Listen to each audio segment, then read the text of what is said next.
Now, everything old is new again. America's entertainment pop culture talk show with Douglas Viviani and David Cohen. Let's start right out. Hey, what happened? As you know, back in 1970, I started on a series called What Happened? And every time something would go wrong, I would look at the camera and say, hey, what happened? We had a lot of fun with that and a lot of other catchphrases. I got a real red wagon. And I can't do my work. And I believe I was the first one to use the phrase, I don't think so. Well, I'm sorry for laughing right at the beginning. This is Douglas Viviani with the spirited David Cohen on Everything Old is New Again. That was Fred Willard. I don't know if you remember that movie, Mighty Wind. And he's doing a little bit of a parody, or if you will, about catchphrases, and that's what our show is about today. Yes. There are catchphrases in everyday life. There's tons of catchphrases on television in the old days. Now there's some, but the question is, why do we even have them? Are they used the same way now as in the past?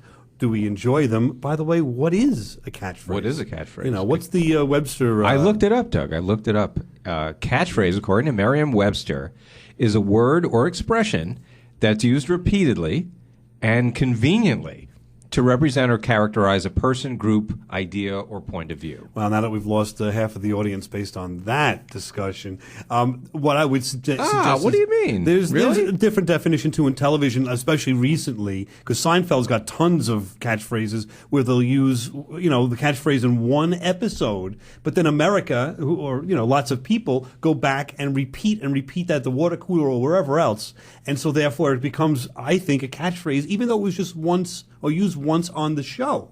Right. So what's your definition of a catchphrase then?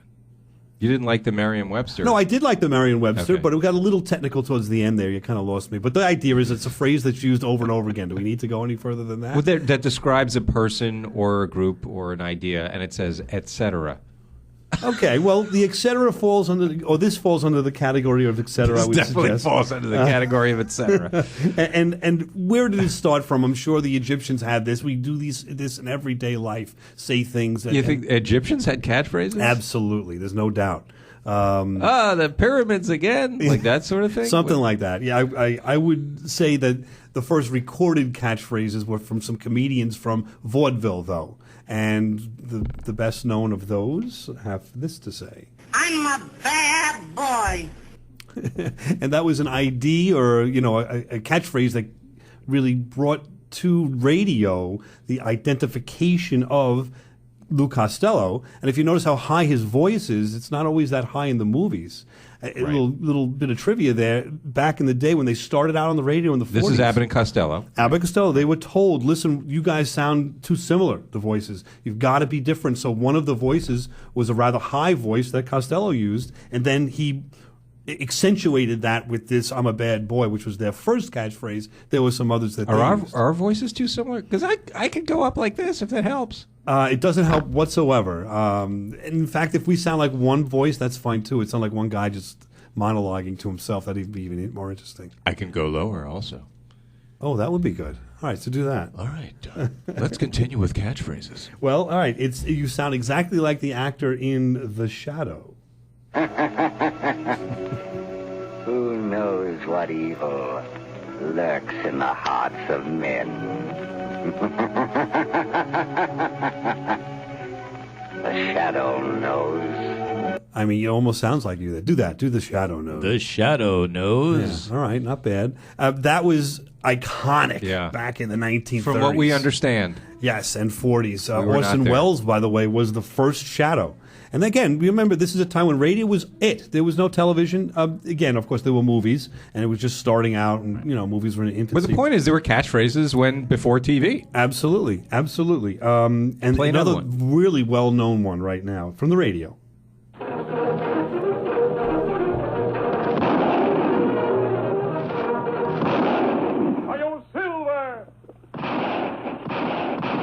A fiery horse with the speed of light, a cloud of dust, and a hearty Hi-Yo Silver, the Lone Ranger. But I mean, it's a great serial. They call it a serial. I don't know if you're familiar with that. Not, like Frankenberry. But a serial was a show on the radio that continued to go on and on with the same characters and I guess you could say series is another way to say it. But back then they called them serials. They called them serials, and it was just, I mean, the Lone Ranger made its name by Hio Silva, and that music, by the way, I would almost argue is a catchphrase. Because if you listen to those episodes, and they're still on the air at some point, you can listen to other radio shows that play full old shows, and you'll hear, or on the internet, you'll hear at the end of every half-hour episode when he comes to save the day, that music is being played, and he'll say that. And it became, I don't know, to me, I used to use that. Like if I had to hurry up with a job I was doing, I'd start humming it, to move faster. So it's not part of the Merriam, the dictionary definition because it's a song, but it works. Right, it is not a word or phrase. Right, but it works. Let's listen to some comic character. What's up, Doc? I mean, there's of course Bugs Bunny. Iconic, everybody knows that. That, believe it or not, goes back to the 1930s. That was a short before films. Wow. Were played, 30s and 40s. I think it was the 40s, actually, early 40s. Bugs Bunny would come on in, a little short, and he had that phrase almost every episode. Cool. Another one that we look back and How do you know about them? Elementary, my dear Watson. There he is. Elementary, my dear Holmes. Watson, right? Yeah. So these are the early ones, again, from radio, and that's from early, movies back in the 1940s with Basil Rathbone or Sherlock Holmes. Then in the 50s, we had catchphrases, pretty much the ones that I'm talking about, where they used once, but then America continued to use them. Let's hear one you hear like that. You want to go to the moon? Do you want to go to the moon? Bang, zoom. Actually, I stand corrected. That one is repeated a lot on that show. It is. But that show had a lot of other ones like, Hello Ball. Right. For golf. Address the ball, hello ball. So that was, again, it's starting to roll, and you're seeing it happen more and more. And then they're all over the place. Let's see, in the 1960s. Missed it by that much. I see nothing. I know nothing. My name is McCoy. I'm a doctor. What am I, a doctor or a moon shuttle conductor? I'm a doctor, not a bricklayer. Look, I'm a doctor, not an escalator. I'm a doctor, not a mechanic. I'm a doctor, not an engineer. No, you're an engineer. I'm a doctor, not a coal miner. Keep saying that. Are you a doctor, aren't you? I don't know. If you know our show, that was from our second episode ever. I just had to reboot that clip. And somehow work Star Trek into the show. And there, of course, was Star Trek's one of their catchphrases. Again, these are used to, I think, identify more than anything else. We've got comedians that have done it too. Sophia Loren's new baby who set the Sophia. Is that all for me? Never got a dinner. Christopher Columbus who set the Queen Isabella. I keep telling you the world is round. You're the one who's flat. Never got a dinner. That was the Dean Martin. That was a celebrity roast. Yes, right? the Dean Martin celebrity roast, and that was Red Buttons, of course. He was hysterical. Never and got a his dinner. whole routine was never got a was dinner. never got it. That was the punchline to every joke he said. Hysterical the way he used that. We'll come back in a few minutes. We're just going to take a break for a minute, listen to the Lone Ranger theme, and come back and continue our discussion right after this theme. A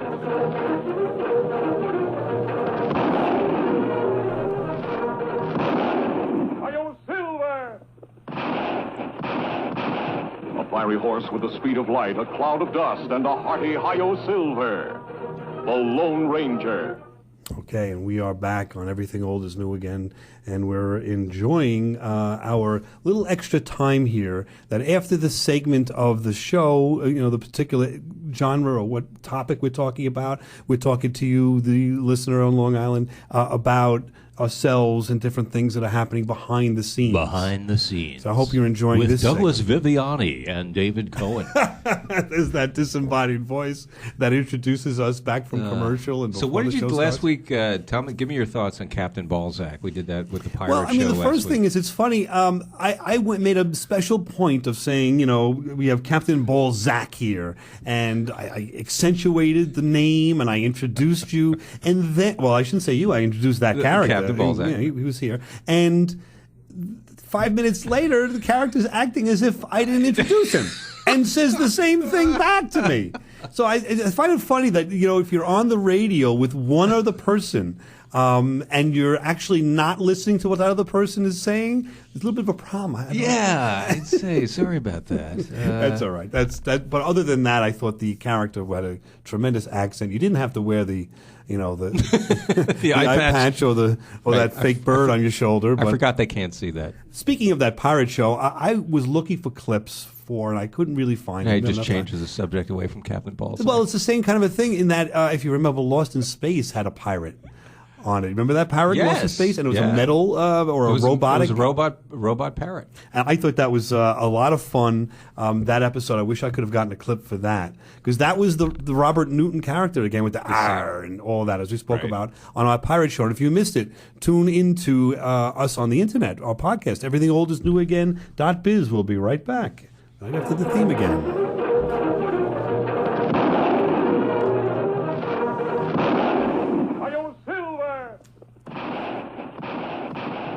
Fiery horse with the speed of light, a cloud of dust, and a hearty hi-yo silver. Okay, what is happening now, Jay? Well, we're going to return to Everything Old is New Again with Doug and Dave. Oh, okay.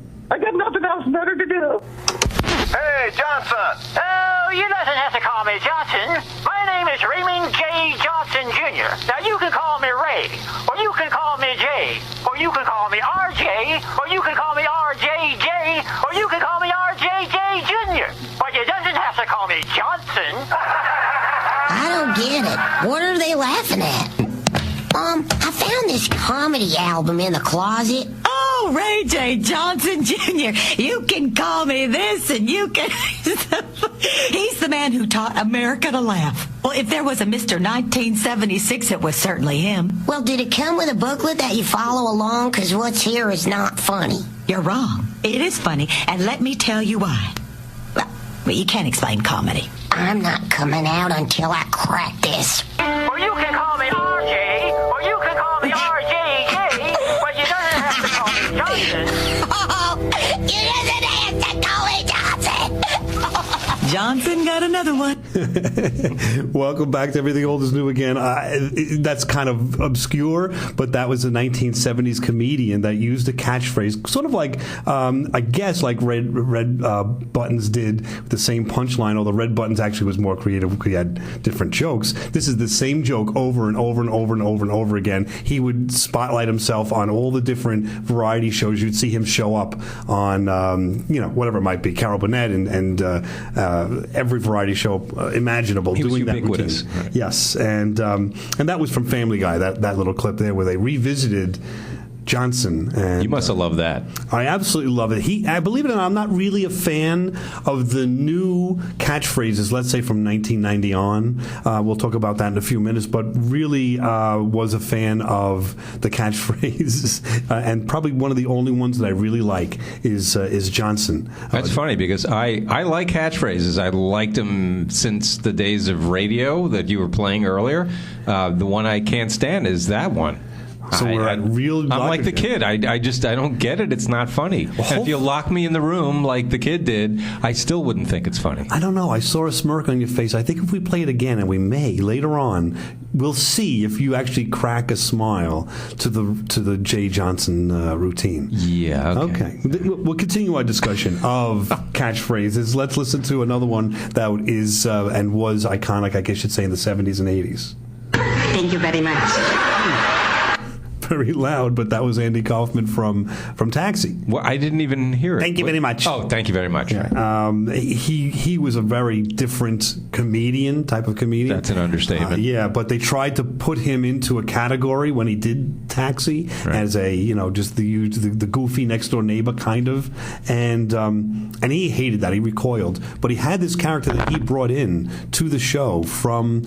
He was on the Dick Van Dyke Show. It was a variety show, and that character would come out. And anyway, he made a whole career on television of that until he got disgusted with it and went on to his wrestling. Right. But let's hear some others from the 70s.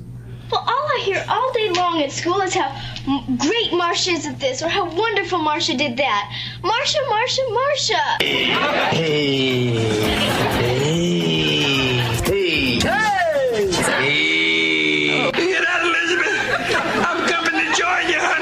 and it all belongs to Kid Dynamite! Listen to that crowd, just like hysterical. They would wait for it. They would wait in anticipation, and when he said it, they went crazy. Now, that was Fonzie, Sanford and Son. I mean, of course, before that was Brady Bunch. They only used that one once. Marsha. But Fonzie, Sanford and Son with, Coming to Get You, Meet You, Elizabeth, and Jimmy Walker with Kid Dynamite. Those were used almost every episode. And you would hear that, and you would wait for it. Did you hear that crowd laugh at Dynamite? I mean, that was amazing. The next is, I would say this. The 1970s was the catchphrase golden age, and it continues with Saturday Night Live. Too early for cheeseburger? Look, cheeseburger, cheeseburger, cheeseburger. I gotta tell you, darling, from the bottom of my heart, you look impressive. You up close, I tell you, you look marvelous, darling. Thank you very much. It's fabulous, and for me, I would rather look good than to feel good, and you know who you are. You look marvelous, darling. That's Billy Crystal at the end. And, of course, Dan Aykroyd and Steve Martin and John Belushi throughout those other two clips. Saturday Night Live in its heyday, and there were a couple different times when it was really great. I don't know really I watch it too much now, but even now, the most popular skits are ones, I would argue, that used catchphrases. Right. Because Cheeseburger was on at least 10 times. Right. Wild and Crazy Guy, every time Steve Martin guest host, they were doing that. He had to say it. Yes.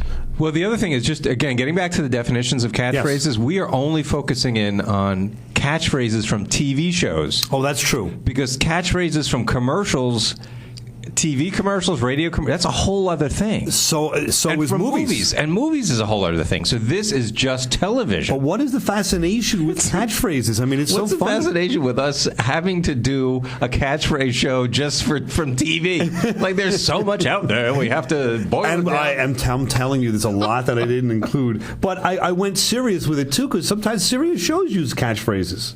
Danger, Will Robinson. Danger. No, Will Robinson. Danger.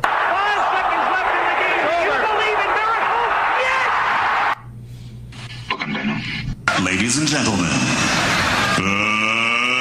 let's get ready to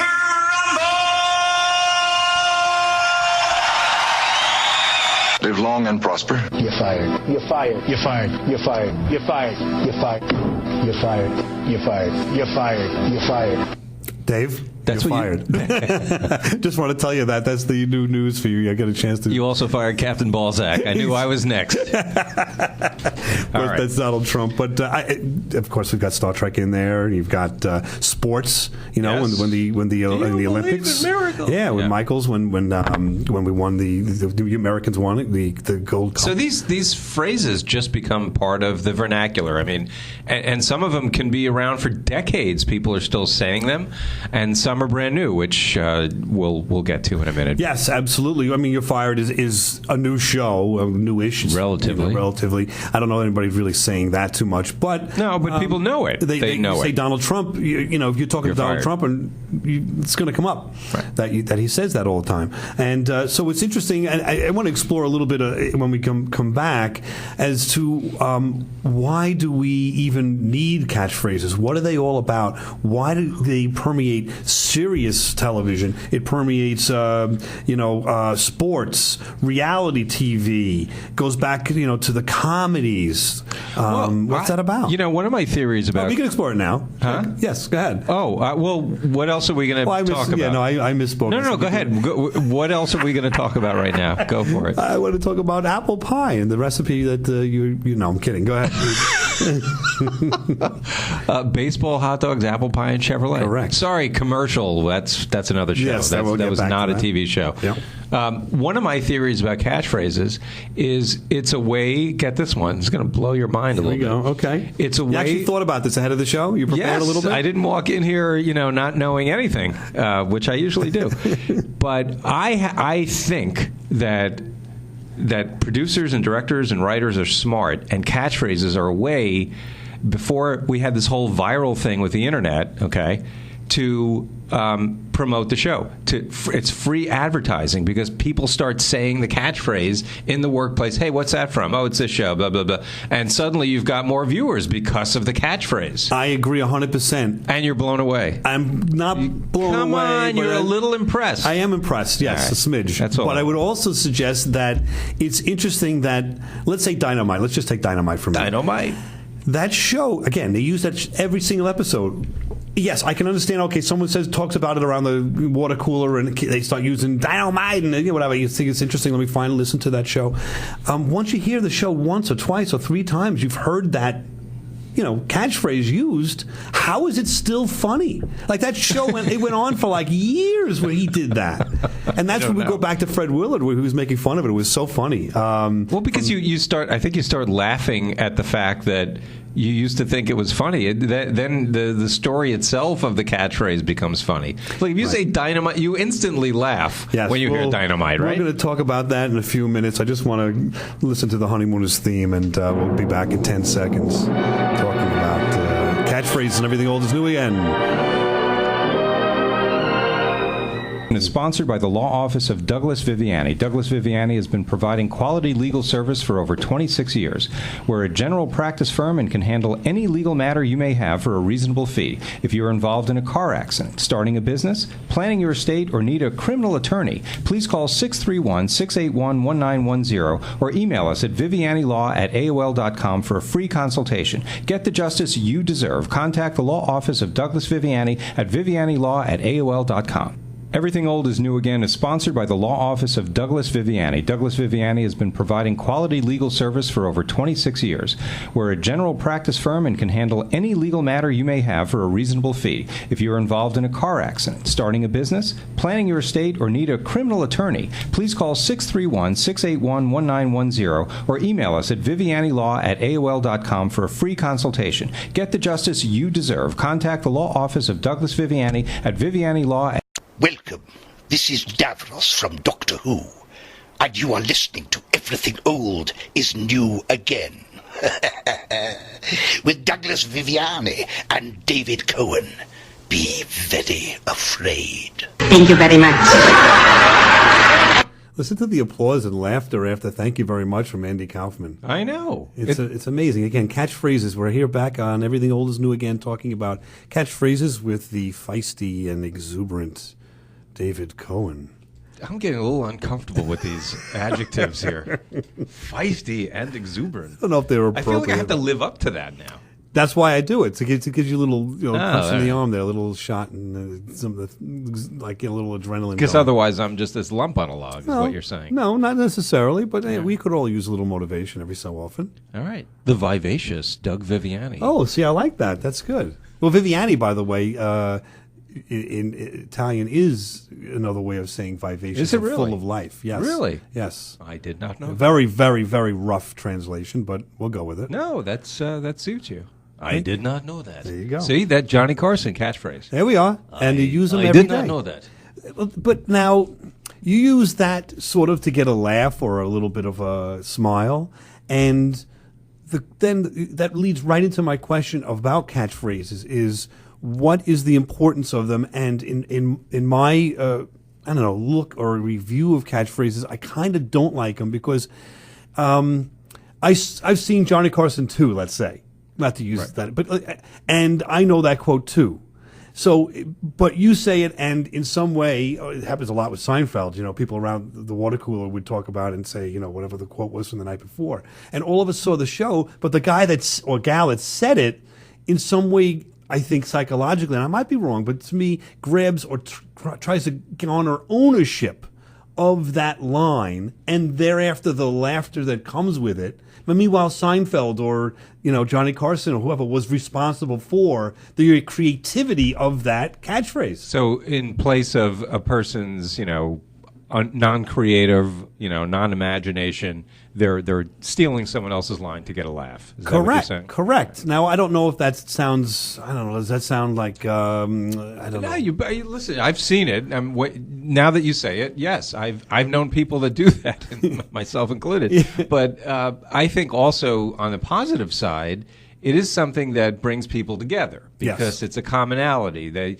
Especially when someone does bring it up in a witty real life situation, they'll come up with a Seinfeld saying, and the whole room cracks up.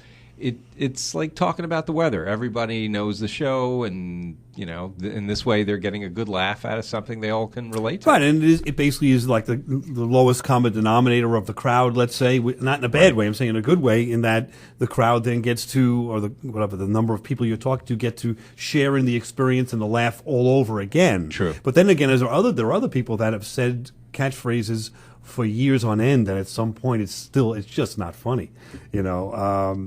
We've talked about Seinfeld. Let's listen to some of the catchphrases. There's tons, but let's just refresh our memory on a few of them. Boy, these pretzels are making me thirsty. These pretzels are making me thirsty. These pretzels are making me thirsty! Not that there's anything wrong with that. Not that there's anything wrong with it. Not that there's anything wrong with that. Not at all. He's secretly referred to as the soup Nazi. No soup for you! No, man! A Festivus for the rest of us! If every instinct you have is wrong, then the opposite would have to be right. Yes. I will do the opposite. I met this lawyer. We went out to dinner. I had the lobster bisque. We went back to my place. Yada, yada, yada. I never heard from him again. I mean, you do laugh. I can't stop from laughing from it, but the use of it, if someone kept on saying in theory, yada, yada, yada to you, like, every week for 40 weeks, sooner or later, aren't you going to tire of it? You mean on the show itself? No, well, on the show is one thing, like the dynamite, but also around the water cooler. There are people that just continue to do this stuff. So they keep the catchphrase going every day. Exactly, and I don't know, it's a little much. Yeah, I've heard that too. Yeah, I agree. But there are some that are a lot of fun. Let's bring back some memories here with different strokes. What you talking about, Willis?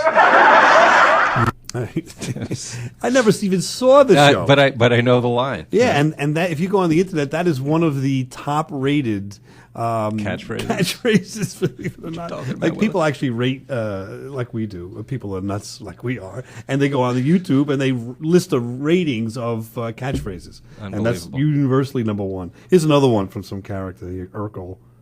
Did I do that? Did I do that? I don't know. I don't relate to it. It's a little beyond me. But again, it was popular. It was hugely popular. But that one really reminds me of, again, back to the original. We started with Fred Willard. Made a whole career out of that. I mean, it's kind of, wasn't he on Dancing with the Stars recently? By the way, he was. Yes. Yeah, and because of the catchphrase. Right. I mean, that's it. That was a big part of it. Funny. Let's try something a little more recent. How you doing? How you doing? Hey, how you doing? That was big for a while, and that's a little more recent. Not recent, just to be clear, but yes, that was wildly popular. Joey from Friends, yeah. Probably the reason why I didn't watch the show. Really? Yeah, this is when I started to turn. I just started to turn against these catchphrases. These last couple that we've played. Turn against catchphrases, not against Friends. Well, I turned against catchphrases. I watched Friends. They're using that catchphrase all the time. Finally, I said, I don't want to hear this. I'm done. I want to see something original. I'm done with this. I don't know. That's just me. I sort of matured past the catchphrase. Does that make any sense? So, it does. So today's, you're not into any of today's catchphrases, as few as they are. There's a very few that I like. There's only... I would say recently there's very, very... since Seinfeld, let's put it that way. After Seinfeld, there's none that I like. Do you have any that are more recent? I have a couple more recent, of course. That's what she said! That's what she said. That's what she said. That's what she said. That's what she said. Pretty good. When I do kid, you will know it by my use of the word bazinga. Bazinga. Bazinga. I don't really. It doesn't do it for me. You tell me. I don't know. It doesn't. And bazinga is mocked today. Also, it's a catchphrase, but now it's disdained. But and they don't use it either at all in the show anymore either. No, they don't. But So why? Why are there no more catchphrases in TV these days? I think as an audience, just like there's other forms of entertainment that have matured and changed over time. I think that we've matured as an audience beyond like we started out with the radio in the 1940s with catchphrases to be identification of characters. Then it became in the 70s, these catchphrases were funny to, as you said, to advertise the show and also to kind of, have some fun with, in comedy. Right. And then a little bit in the serious nature as well. But now, at this point, I think we want, maybe I'm wrong, what do I know? But I think we want more content for a joke than just saying a catchphrase, like a whole episode just so Jimmy Walker can say dynamite. I mean, that's basically what that was. Right. But meanwhile, I loved it back then, so I can't say, it's a dichotomy. I loved it back then, but now maybe it's a trend. Maybe it's just they're just not doing them now, and then at some point they'll come back. It's possible. I mean, they are kind of doing them now, but certainly not as much. No, that's no, for no. sure. Not on TV shows. Commercials again is a whole other thing. Yeah, and movies. They do it in movies a lot. Right. So catchphrases is a fun topic that we're going to continue talking about in a few minutes. I like that Friends theme. But I don't know why I like it so much. I like the music. It was a cool song. Which, is music a catchphrase unto itself? That's an interesting question. Which we talked about a little bit. I had well, fun we're with moving that. on up, moving on up, right? And people say, hey, we're moving on up, and they know exactly what you're talking about. And right away, exactly. We'll continue that discussion after we hear a little bit of the Friends theme. On Everything Old is New Again.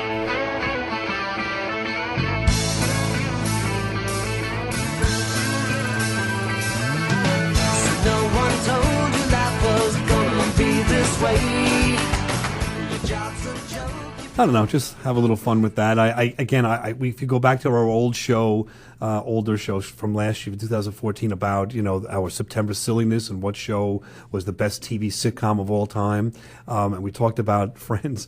I really thought the best thing about Friends was the song before the show started. Right. What are we doing right now?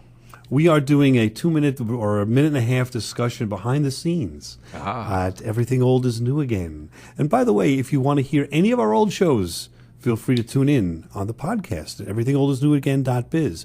But this is fun with our new hour format. We're able to just kind of let our hair down, what little hair that I have. To get less serious than we we are during the show. Very serious about yes. TV sitcom in that genre. Right. We did 9 shows about that, and we had a small amount of time. But now with the hour, we can kind of talk about with things behind the scenes. Yeah. And what I'd like to do with these little different segments that we have is to try to include the audience. And if you, as an audience member, want to call in, write in is even better. Comments about different shows we've done that you've listened to, and you want to debate us one way or the other. We could talk about that right now. You could be on the air for 2 hours. We could read 2 minutes. 2 minutes. We could read your emails. We both know how to read, so email us and we'll respond, and you won't be able to defend yourself because we'll not invite you. No, we might invite you on the show, but in any event, you'll be on the show. And again, it's old new again at AOL.com. Come on back on everything. This is Everything Old is New Again, America's entertainment pop culture talk show with Douglas Viviani and David Cohen. You doesn't have to call me Johnson. My name is Raymond J. Johnson Jr. You can call me Ray, or you can call me Jay, or you can call me Johnny, or you can call me Sonny, but you don't have to call me Johnson. Now, is that the best catchphrase of all time? I don't know. You thought you were going to see a smirk on my face. I said that did. You were before. very, very serious. No, not at all. I don't understand it. I'm really trying. I don't get it. But and I played for you the original. That's the original Jay Johnson talking about his name and how not to pronounce it. So if I didn't get that, then I'll well, never that's the way you feel about catchphrases or that particular catchphrase. That's exactly how I feel about them now. Like you listen to The Simpsons catchphrases and stuff, and I caramba and whatever. I mean, it doesn't do anything for me. Let's listen to it and see if you can convince me otherwise. Ay, caramba.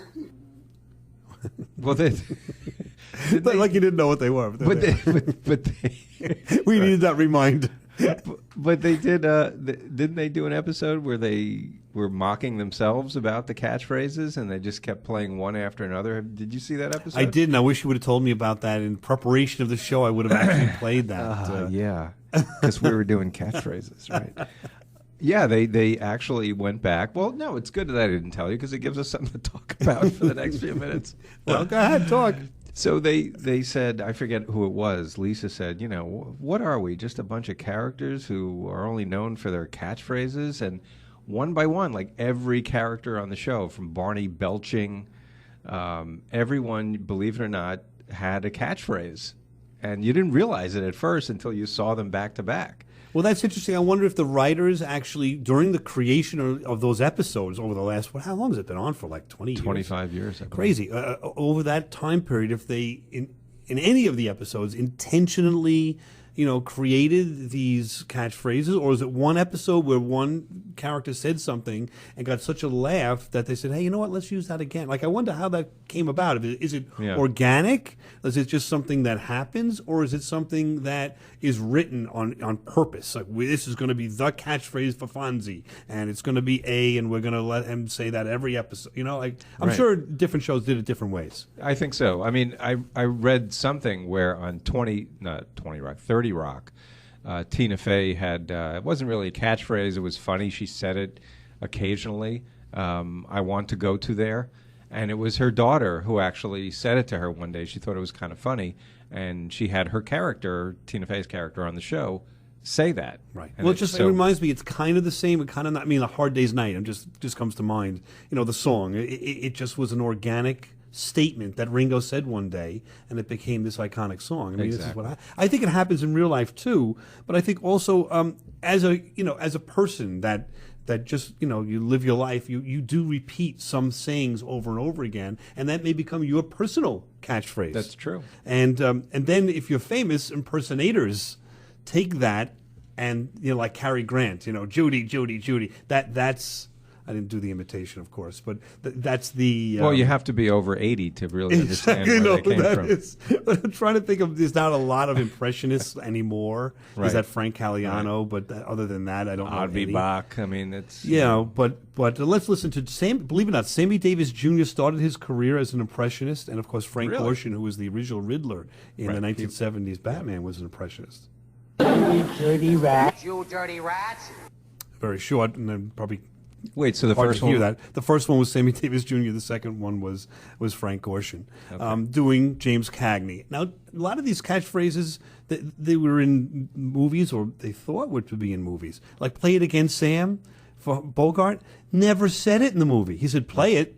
Right. He never said "Play it again, Sam." But it became his. I mean, really, even to this day. I don't know, 70 years after that movie, people, if you say that, that's Humphrey Bogart. Play It Again, Sam. Right. Or "You Dirty Rat," maybe people will know that's Cagney. Even "I Can See Alaska from My House." Sarah Palin never said that. Right. Tina Fey created that, and it was attributed to her. Yeah, the power of the media, too, of course. It's a whole other discussion, but I mean, it's important to talk about. Like, sometimes these things can come naturally just from standard conversation on the radio or not.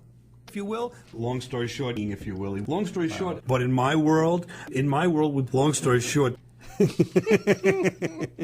that's just a few of the goofy sayings that I seem to get stuck saying on this show. You've improved, though, Doug. You have. I don't really hear you saying those too much anymore. I have made a conscious effort of that at not saying those things. Good boy. I have said them a few times. I've slipped them by you, but not as often as I used to. Right, and I don't give you grief for it because, I know you're trying.